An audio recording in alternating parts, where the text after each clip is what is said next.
Chaque jour, chaque semaine, dans de nombreux pays, des chrétiens sont persécutés à cause de leur foi. Qui sont-ils? Quelles souffrances leur sont infligées? Par qui? Est-ce que leur situation s'améliore ou se détériore? Chaque année, Portes Ouvertes essaye d'apporter des réponses solides à toutes ces questions. Ces réponses, une fois compilées, constituent l'Index mondial de persécution. Il est une référence pour la mesure de la liberté de conscience. Il s'appuie sur toutes les informations collectées sur le terrain. Il prend en compte tant les actions violentes visant à briser la foi des chrétiens que les pressions continues qui cherchent à les réduire au silence.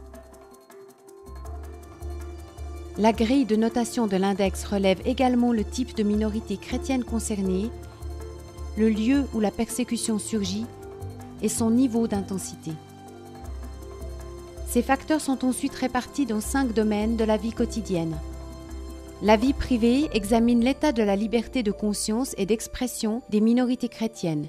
Un chrétien sera-t-il poursuivi pour avoir exprimé sa croyance ?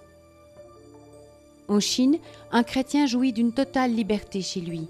Mais si sa foi devient visible à l'extérieur, il risque des sanctions. En Corée du Nord, par contre, l'État cherche par tous les moyens à éradiquer le christianisme tant public que privé. La vie familiale étudie les pressions que subissent les chrétiens pour les empêcher de vivre et transmettre leur foi dans le cercle familial, proche ou éloigné. Les cas les plus fréquents concernent des familles qui rejettent, menacent, abusent physiquement, voire assassinent un membre de la famille devenu chrétien. Dans les pays musulmans, ce genre de persécution est fréquent et est souvent toléré par les autorités. La vie sociale. Dans leur environnement social, les chrétiens sont-ils menacés à cause de leur croyance ou empêchés de la pratiquer? Lorsque les chrétiens sont très minoritaires, ils peuvent être persécutés par des voisins, par une foule en colère ou par un chef local. Dans des pays comme le Pakistan ou la Colombie, des chrétiens peuvent soudainement être pris pour cible par leur voisinage. La vie civile mesure jusqu'à quel point les chrétiens jouissent de leur liberté de participer à la vie publique. C'est le cas en Iran, où les chrétiens sont davantage persécutés par l'État que par leur famille ou leur voisinage.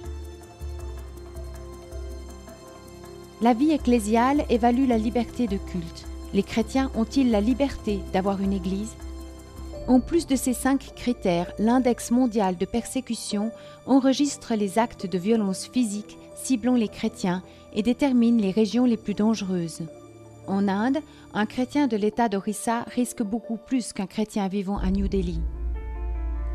Mais l'index mondial de persécution est plus qu'une compilation de statistiques. Il montre ce que vivent des millions de personnes dont le crime est de croire en Jésus-Christ.